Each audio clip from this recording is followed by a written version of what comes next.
주께서 사랑하시는 형제들아, 우리가 항상 너희에 관하여 마땅히 하나님께 감사할 것은 하나님이 처음부터 너희를 택하사 성령의 거룩하게 하심과 진리를 믿음으로 구원을 받게 하심이니. 이를 위하여 우리의 복으로 너희를 부르사 우리 주 예수의 영광을 얻으려 하시느니라. 그러므로 형제들아, 굳건하게 서서 말로나 우리의 편지로 가르침을 받은 전통을 지키라. 우리 주 예수 그리스도와 우리를 사랑하시고 영원한 위로와 좋은 소망을 그대로 주신 하나님 우리 아버지께서 너희의 마음을 위로하시고 모든 선한 일과 말에 굳건하게 하시기를 원하노라. 아멘. 예.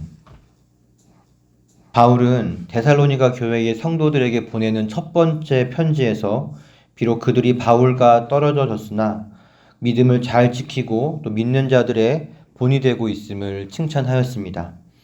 그는 이제 두 번째 편지에서도 하나님께 그들에 대하여서 감사하는데 이는 그들의 신앙이 성장했고 또 고난과 핍박이 더해졌음에도 여전히 인내하고 있었기 때문입니다.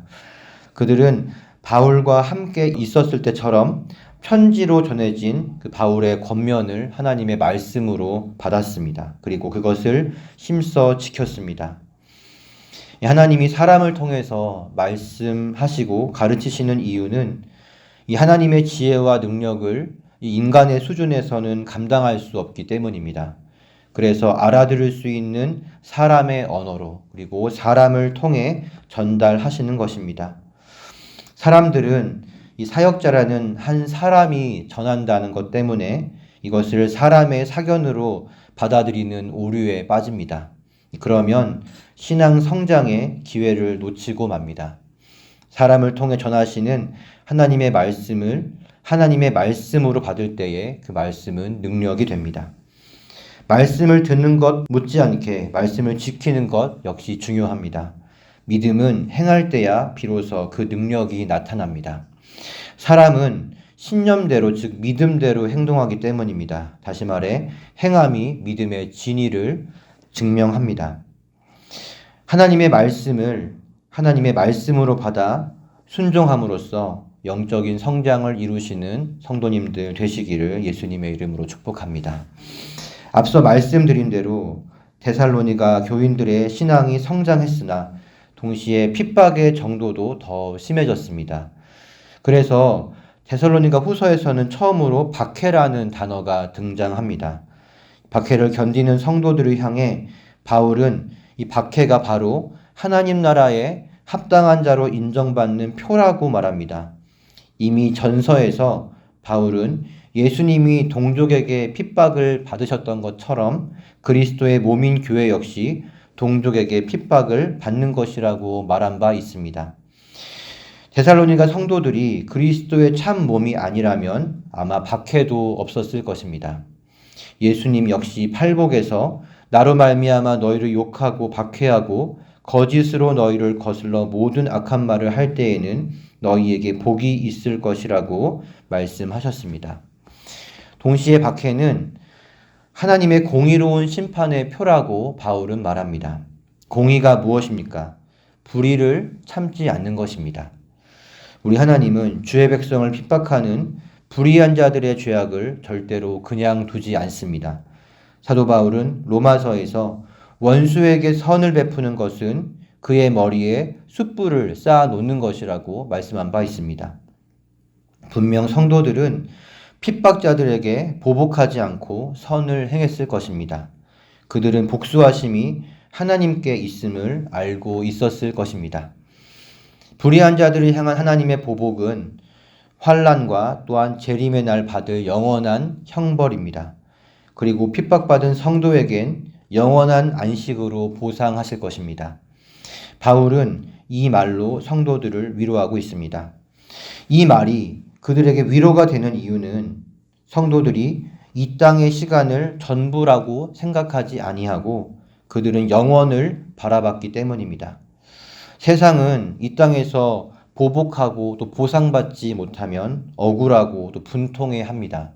그러나 영원한 안식과 영원한 형벌을 믿는 사람에겐 이만한 보상과 보복이 없을 것입니다. 우리도 데살로니가 성도들처럼 영원을 바라보고 또 영원을 사모하는 자가 되어야 할 줄 믿습니다.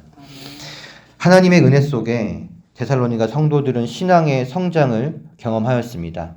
하지만 그들을 향한 이 마귀의 공격 역시도 더 치밀하고 거세졌습니다. 그들에게 거짓 교사들이 들어와 재림에 대한 잘못된 지식을 전하기 시작했습니다. 데살로니가 전서에서도 살펴봤듯이 말씀은 성도의 삶의 방식에 직접적인 영향을 미칩니다. 잘못된 가르침은 그래서 바른 길에서 엇나가게 합니다. 바울은 그래서 다시 그들에게 재림에 대하여 가르칩니다. 바울은 주님의 재림이 있기 전에 반드시 하나님을 반역하는 자들의 우두머리가 일어나고 그리고 배교하는 일이 나타날 것이라고 말합니다. 하나님을 대적하는 자들을 우리는 적 그리스도라고 부릅니다. 이 교회 역사적으로 과거에도 많은 적 그리스도들이 있었습니다. 중세 시대에는 이슬람교의 창시자 마호메트를 적 그리스도라고 불렀고 또 종교개혁 시대에는 교황을 불법의 사람이라고 주장하기도 했습니다. 그러나 여기서 바울이 말하는 이 불법의 사람은 주님의 재림 앞에 반드시 일어날 표징으로서의 불법의 사람을 의미합니다. 그는 하나님과 법을 대적하여 자신을 숭배의 대상으로 여기게 할 것입니다. 그러나 아직 하나님께서 그의 활동을 자유롭게 풀어놓지 않으셨습니다. 바울은 이 재림의 가르침을 통해서 이렇게 말하고 있습니다. 적 그리스도는 주의 백성들이 모르게 오지 않는다. 설령 그가 온다 해도 성령은 교회와 성도를 보호하신다. 그리고 주님께서 마침내 오시어 그를 죽이실 것이다. 그러니 너희는 두려워하거나 흔들리지 말아라. 사랑하는 성도 여러분, 구원은 주님께 속해 있습니다. 죄를 뒤집어서 영원한 죽음이 확정된 우리를 그의 능력으로 건지신 주님은 능히 우리를 하나님 나라로 이끄실 수 있습니다. 환난을 인내할 능력도 우리 주님이 주실 것입니다. 그러니 주님을 의지하시기를 바랍니다. 나머지는 주님이 다 알아서 하실 것입니다. 바울은 고린도후서에서 사탄이 광명의 천사로 가장하여 사람들을 미혹시킨다고 말했습니다. 우리가 기적이 일어난다 해도 모든 것을 맹목적으로 받아들이면 안 되는 이유가 바로 이 때문입니다. 성경과 다른 가르침을 전한다면 그것은 설령 놀라운 기적이라 할지라도 하나님으로부터 온 것이 아닙니다. 적그리스도 역시 능력과 표적 그리고 기적, 속임수로 사람들을 미혹시킬 것입니다. 그는 그리스도의 모습을 모방하여 마치 그가 하나님인 것처럼 착각을 불러일으킬 것입니다. 하지만 바울은 적그리스도의 미혹을 하나님께서 허용하셨다고 말하면서 그 이유를 설명합니다. 이 미혹은 진리를 믿지 않고 불의를 좋아하는 자들을 심판하기 위함입니다. 구원은 주님의 손에 있습니다. 그렇다면 하나님은 당신의 자녀가 이 미혹에 넘어가도록 놔두시지 않을 것입니다. 오늘날에도 적그리스도의 미혹에 넘어간 많은 사람들이 있습니다. 심지어 우리와 함께 신앙생활을 했던 다수의 그리스도인이 이 미혹에 넘어갔습니다. 사실 우리는 이러한 현실을 이해하기가 어렵습니다. 왜 그들은 넘어갔을까? 그들은 그렇다면 어떻게 될 것인가? 만약 그들이 죽을 때까지 이 미혹에서 벗어나지 못한다면 그들은 영원한 형벌을 받게 될 것입니다. 하지만 진리로 돌아선 이들은 영원한 안식을 얻을 것입니다. 이 중에는 하나님께서 당신의 특별한 목적, 예를 들면 미혹에 빠져 있는 이들을 돌아오게 하기 위해서 이 일들을 허락한 경우도 있습니다. 예전에 제가 예를 들었던 경식이 학부모였던 전도사님 역시도 몇 년 동안 신천지에 빠졌던 사람입니다. 하지만 하나님의 은혜로 돌아온 후 그분은 신천지의 실체를 교회에 알리고 또 가르치는 강사로 귀하게 쓰임을 받았습니다. 우리가 이 자리에 앉아 있지만 우리의 믿음이 진짜인지 가짜인지는 주님만이 아십니다. 우리도 진리 안에 서 있지 아니하면 얼마든지 마귀의 밥이 될 수 있습니다. 예배당이 우리를 지켜주지 않습니다. 진리 대신 주님만이 우리를 지켜주십니다. 그러니 주님을 진심으로 사랑하는 진짜 믿음을 가지시기를 바랍니다. 바울은 재림에 대해서 가르친 후 다시금 하나님께 감사를 드립니다. 본문 13절, 14절 말씀입니다. 주께서 사랑하시는 형제들아, 우리가 항상 너희에 관하여 마땅히 하나님께 감사할 것은 하나님이 처음부터 너희를 택하사 성령의 거룩하게 하심과 진리를 믿음으로 구원을 받게 하심이니 이를 위하여 우리의 복음으로 너희를 부르사 우리 주 예수 그리스도의 영광을 얻게 하려 하심이니라. 바울이 데살로니가에서 복음을 전했을 때 상당수는 복음을 받아들이지 않고 배척했습니다. 그들은 예수를 그리스도로 인정하지 않았습니다. 하지만 이 지역의 토착 종교의 우상은 신으로 숭배했습니다. 그들이 누구입니까? 복음을 받아들이지 않는 그들은 바로 12절에서 말하는 진리를 믿지 않고 불의를 좋아하는 자들입니다. 그들은 하나님의 심판을 받기 위해 유기된 자들입니다. 이와 반대로 데살로니가 성도들은 복음을 듣고 우상을 버리고 살아계신 하나님께 돌아온 사람들입니다. 이들은 심판에서 구원으로 옮겨진 자들입니다. 바울은 그들을 죽음에서 생명으로 옮기신 하나님의 예정하심에 감사하고 있는 것입니다. 그들이 복음을 듣고 예수님을 영접한 것은 하나님의 선택하심과 성령의 역사하심 때문임을 그는 강조하고 있는 것입니다. 특별히 14절에서 바울은 하나님께서 우리의 복음으로 너희를 불렀다고 말합니다. 하나님은 이 복음이라는 수단으로 하나님의 백성을 부르십니다. 이 말은 전도가 사람을 설득하는 게 아니라 예비된 하나님의 사람을 부르는 행위라는 것을 우리는 알 수 있습니다. 바울은 고린도 전서에서 이렇게 말했습니다. 하나님의 지혜에 있어서는 이 세상이 자기 지혜로 하나님을 알지 못하므로 하나님께서 전도에 미련한 것으로 믿는 자들을 구원하시기를 기뻐하셨도다. 유대인은 표적을 구하고 헬라인은 지혜를 찾으나 우리는 십자가에 못 박힌 그리스도를 전하니 유대인에게는 거리끼는 것이요 이방인에게는 미련한 것이로되 오직 부르심을 받은 자들에게는 유대인이나 헬라인이나 그리스도는 하나님의 능력이요 하나님의 지혜니라. 아멘. 복음의 겉모습은 어리석고 또 거슬려 보여도 그 안에는 하나님의 능력과 지혜가 들어 있습니다. 유능한 학자가 전하든 무식한 사람이 전하든 복음은 그 자체로 능력을 나타냅니다. 우리는 복음을 증명하여 사람들을 설득하려 애쓸 필요가 없습니다. 복음은 전하기만 하면 복음의 능력이 예비된 하나님의 자녀를 불러 모을 것입니다. 바울은 하나님께서 그들을 부르신 이유가 그리스도의 영광을 얻게 하려 함이라라고 말합니다. 이 말을 다른 말로 표현하자면 그리스도의 영광에 참여하기 위함입니다. 이 그리스도의 영광에 참여한다는 것이 무엇일까요? 여기서 말하는 그리스도의 영광은 예수님께서 재림하실 때에 드러나는 것으로서 이 영광은 명예라는 말로 바꿔 쓸 수 있습니다. 주님은 마지막 때에 심판주의 위엄과 명예를 갖고 오실 것입니다. 그분을 보는 자들 모두가 저 사람은 누구지? 이렇게 반응하는 것이 아니라 하나님의 아들이 오셨다. 저분이 심판주시다라고 반응한다는 것입니다. 하나님의 아들, 하늘과 땅의 모든 권세를 가지신 예수님의 명예에 그리스도인들도 참여할 것이라는 의미입니다. 지금 데살로니가 교회 성도들의 처지가 어떠합니까? 이 지역에서 고난과 핍박을 받고 있습니다. 핍박자들은 성도들을 수치스러운 존재로 여기고 있습니다.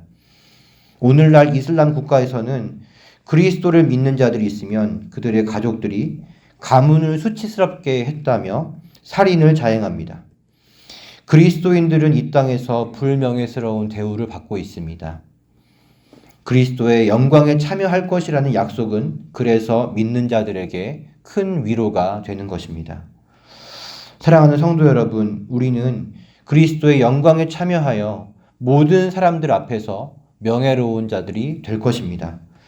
예수를 믿는다고 무시당하고 불이익당했던 그 모든 수치와 불명예를 하나님은 보상하실 것입니다. 믿는 자를 우습게 여기던 자들이 하나님의 자녀들을 우러러보는 날이 올 것입니다. 그날은 반드시 옵니다. 이 사실이 여러분에게 큰 위로가 되시기를 바랍니다. 사도 바울은 지금 재림에 대한 이슈 속에서 이 모든 말을 전했습니다. 15절에서 그는 성도들에게 굳건하게 서라고 말합니다. 재림에 대한 거짓 가르침에 속지 말고 바울이 전에 말하였던 가르침, 그리고 바울이 보낸 편지에 나타난 가르침을 지키라고 말합니다. 요즘에 유튜브를 보면 이 시한부 종말론을 가르치는 교회나 단체들이 너무 많습니다. 우크라이나 전쟁, 이스라엘 전쟁, 그리고 이상기후 등의 현상들을 가지고 주님 오실 날이 가까웠다. 2030년에 주님이 오실 것이다. 이러한 저러한 그럴듯한 시나리오를 가지고 사람들을 미혹합니다. 그러면서 동시에 이 기성 교회들을 공격하곤 합니다. 하지만 해 아래 새 것이 없습니다. 역사적으로도 많은 전쟁과 또 많은 자연 재난이 있어 왔습니다. 그리고 하나님은 그때마다 주의 백성을 준비시키시고 또 보호하셨습니다. 말씀 위에 굳게 서지 않으면 미혹에 넘어질 수 있습니다. 그러니 주의 교회에서 배운 말씀 위에 굳게 서시기를 바랍니다. 바울은 이제 데살로니가 성도들을 위해 하나님께 기도를 드립니다. 본문 16절, 17절 말씀입니다. 우리 주 예수 그리스도와 우리를 사랑하시고 영원한 위로와 좋은 소망을 은혜로 주신 하나님 우리 아버지께서 너희 마음을 위로하시고 모든 선한 일과 말에 굳건하게 하시기를 원하노라. 바울은 삼위 하나님께서 그들을 위로하시고 모든 일과 말에 굳건하게 하시기를 기도합니다. 그런데 17절을 새 번역 성경에서는 이렇게 썼습니다. 여러분의 마음을 격려하시고 모든 선한 일과 말에 굳세게 해 주시기를 빕니다. 여기서 마음을 위로하신다는 이 표현을 원어 성경으로 봤을 때에는 격려하신다라고 보는 것이 더 정확합니다. 다시 말하면 그래 너 많이 힘들지? 내가 너의 마음을 다 안다. 이러한 뉘앙스보다는 그래 너가 지금 잘하고 있다. 그렇게 계속 선한 일과 선한 말에 굳게 서라. 이런 의미에 더 가까운 것입니다. 지금 성도들은 굳게 서 있으려 노력하고 있습니다.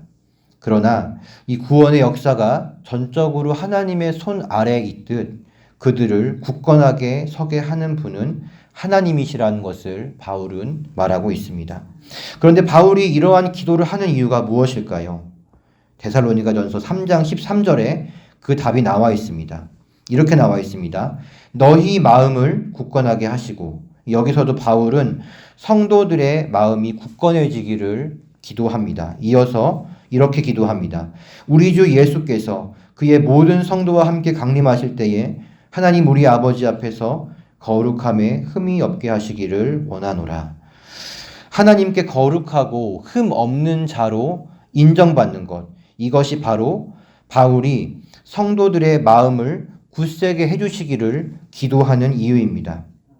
이미 선택받은 구원받은 자들이라고 바울이 말했지만 바울은 하나님 앞에 이들이 구원받은 자로 인정받기를 기도합니다. 왜 그렇게 기도할까요? 하나님 나라는 죽어서 가는 나라가 아니라는 것을 저는 여러 번 설교 때 강조했습니다. 예수님을 믿기 시작하는 순간부터 우리는 하나님 나라에 속해 있는 것입니다. 예수님은 천국이 여기 있다 저기 있다 하지 마라. 천국은 바로 너희 마음속에 있다고 말씀하셨습니다. 성경에서 말하는 하나님 나라는 바로 하나님의 다스림을 말하는 것입니다. 지금 내가 여기서 하나님의 다스림을 받는 삶, 말씀 위에 서 있는 거룩한 삶을 살지 못하면 죽어서도 그 나라에 가지 못한다는 것입니다. 바울의 기도가 바로 그것을 말하는 것입니다. 예수를 믿는다고 어떻게 살든 상관이 없다는 생각은 바로 미혹인 것입니다. 성령은 구원의 표이죠. 그 성령이 우리의 삶을 거룩하게 변화시키지 않는다면 그는 구원받은 것이 아닙니다. 그 성령이 우리를 진리 위에 서 있게 하지 아니하면 그는 구원받지 않은 것입니다. 여러분의 구원을 말로 증명하려 하지 마십시오. 믿음과 구원은 삶으로 증명하는 것입니다. 사랑하는 성도 여러분, 하나님은 오늘 말씀을 통해서 우리에게 굳게 서 있으라고 말씀하십니다. 우리는 말씀과 바른 가르침 위에 서 있어야 합니다. 구원을 얻기 위해 알아야 할 새롭고 특별한 가르침이 있다는 말에 속지 마십시오. 교회가 알려주지 않는 특별한 것이 있다는 말에도 속지 마십시오. 해 아래 새 것이 없습니다. 우리가 배우는 가르침은 바로 예수님께서 가르친 것이며 사도들을 통해 전해진 가르침입니다. 하나님이 우리에게 세우신 이 사역자의 가르침에 굳게 서시기를 바랍니다. 또한 바른 가르침을 주는 사역자로 인정받는 자들의 가르침 위에 굳게 서시기를 바랍니다. 오늘 거룩을 이루는 신앙이 바로 재림을 준비하는 신앙이라는 것을 기억하시길 바랍니다. 둘째로 우리는 모든 선한 일과 말에 굳게 서 있어야 합니다. 우리는 지금 여기서 하나님 나라를 사는 하나님의 백성입니다. 성도는 거룩한 삶으로 내가 하나님 나라에 있음을 증명합니다. 그러나 동시에 우리가 죄악이 만연한 세상에 살고 있기 때문에 거룩한 삶을 살기 위해서는 힘쓰고 애씀이 필요합니다. 거짓된 가르침, 세상의 유혹과 핍박에 흔들리지 않도록 우리는 마음을 굳세게 해야 합니다. 동시에 우리 주님이 돕고 계십니다. 주님을 의지하여 매 순간 거룩한 삶을 살아 주님 앞에 거룩하고 흠없게 서며 그리스도의 영광에 참여하게 되시기를 예수님의 이름으로 축복합니다. 기도하겠습니다. 하나님, 택하신 자들까지도 미혹할 수 있을 만큼 마귀의 관계는 교묘하고 치밀합니다. 재림을 포함한 하나님의 말씀에 대한 거짓 가르침이 판을 치는 이때에 흔들리지 않고 바르고 거룩한 삶 살 수 있도록 우리의 마음을 굳세게 하여 주시옵소서.